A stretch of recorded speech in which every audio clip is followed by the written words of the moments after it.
तुम एक thick shell के अंदर हो, एक रॉकी क्लिफ के ऊपर बने नेस्ट में। मैं सजेस्ट करती हूँ कि तुम थोड़े पुशअप एक्सरसाइजेस कर लो, क्योंकि हॉनेस्टली 55 दिन के बाद चीजें और टफ होने वाली हैं। तुम हैच होते हो, पर कोई तुम पे ध्यान नहीं देता, क्योंकि तुम्हारे पेरेंट्स अभी सीरियसली आर्ग्यू कर रहे हैं कि फूड कौन लेकर आएगा। थोड़ी बर्गेनिंग के बाद डिसाइड होता है कि पापा की टर्न है। पापा टेंडरली तुम्हें सेमी डाइजेस्टेड मीट ऑफर करते हैं, जो उन्होंने चू करके सॉफ्टन किया है। पहले डिस्गस्टिंग लगेगा, पर टेंशन मत लो, you'll get used to it। तुम अपने पेरेंट्स को ऑब्जर्व करते हो, उनके मूवमेंट्स और हंटिंग टेक्निक्स सीखते हो। ओ, तुम्हारा एक सिबलिंग भी है, एक नेस्ट माते जो तुम्हारे बाद हैच हुआ है। बेस्ट पार्ट, तुम दोनों हर मील के लिए फाइट करोगे। तुम्हारे पेरेंट्स इसे प्राइम टाइम एंटरटेनमेंट की तरह एंजॉय करेंगे। फाइट तब तक चलेगी जब तक एक जीत ना जाए। जीतने के बाद फैमिली थोड़ा सेलिब्रेट भी करेगी। एक महीना गुजर जाता है और तुम फास्ट ग्रो करते हो। डाउनी फेदर्स रिप्लेस होते हैं स्लीक डार्क फेदर्स से। अब तुम एक ब्लैक ईगल जैसे लगते हो। अराउंड 90 दिन के बाद तुम ऑलमोस्ट फुली ग्रोन हो जाते हो। लेकिन एक चीज अभी सीखनी बाकी है, फ्लाइंग। तुम नेस्ट के एज पे खड़े हो, डिजिंग ड्रॉप को देखते हुए। पेरेंट्स ऊपर सर्कल कर रहे हैं, शायद बेट लगा रहे हैं कि तुम सोर करोगे या स्प्लैट। तुम विंग्स स्प्रेड करते हो, आंखें बैंड करते हो और जंप। एक हार्ट स्टॉपिंग मोमेंट के लिए तुम गिरते हो, फिर इंस्टिंक्ट्स किक इन करती हैं, तुम्हारे विंग्स हवा पकड़ लेते हैं। अरे, वो ट्री थोड़ा साइड में होना चाहिए था।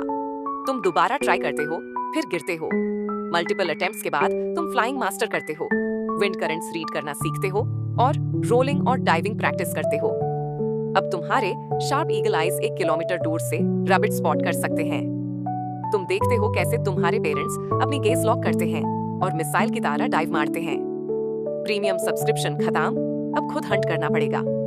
पहला अटेम्प्ट फेल होता है, रॉक थोड़ा साइड पे होता तो रैबिट मिल जाता, पर प्रैक्टिस से तुम मास्टर हंटर बन जाते हो।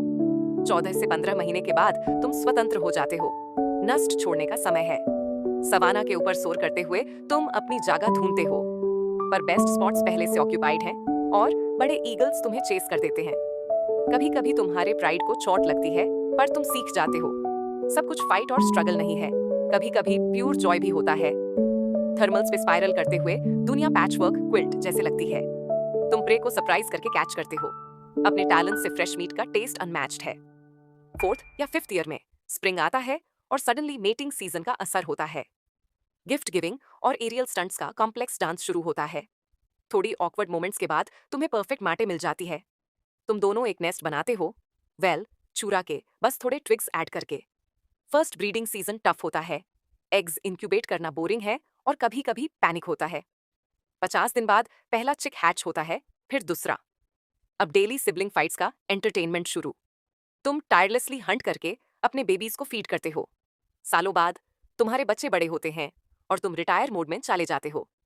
अब तुम ब्रूटे फोर्स के बजाय कनिंग यूज करते हो।